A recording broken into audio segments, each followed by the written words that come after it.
নমস্কাৰ সকলোকে আজি মই এটা লৈ আহিছো ভিডিঅ' হেতু হৈছে ফুলৰ ভিডিঅ' কেনেকৈনো বনাই কেন্ডেলেৰে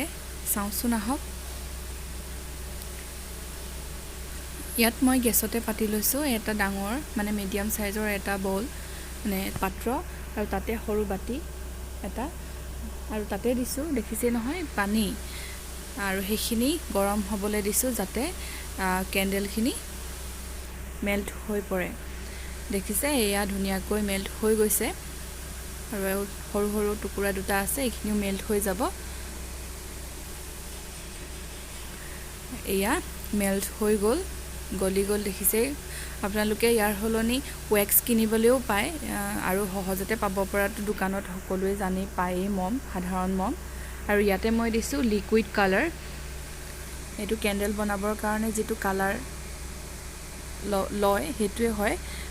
বেলেগ কালাৰ নহয় ইয়াৰ হলনি লোকে অয়েল পেস্টেল কালাৰটো লব পাৰে তাতো হেতু মেল্ট হৈ যাব মই দেখিছে কি কৰিছো আৰু ইয়াত মই যেটো বাটিত ফ্ৰিজিং পানী লৈছিলো হেতুত প্ৰথমতে মই আঙুলিখিনি ডুবাই লৈ নেক্সট আকৌ মেল্ট হৈ থকা মমখিনিত দি আৰু লাঠিডালত মই তাৰ শেপ দি দিছো দেখিছে নহয় কেনেদৰে দিছো এদৰে একেবাৰে সহজ আৰু যিকোনো লব পাৰে শুকান হৈ থকা গছৰ ঠাল বা ঠেঙলি এনেকুৱা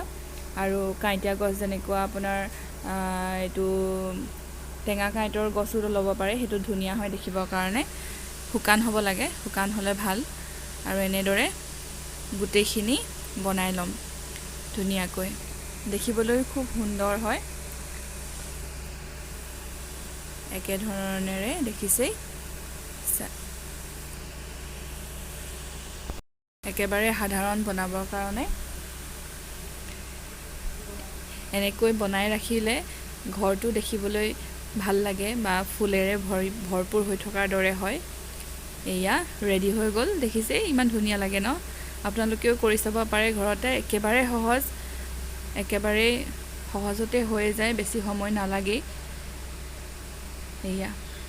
ধুনিয়াকৈ নিজৰ আঙুলিৰ শেপেৰে দিব পাৰে দেখিবলৈও ধুনিয়া হয় নহয় জানো কৰি চাবচোন ভাল লাগিলে মোক জনাব আৰু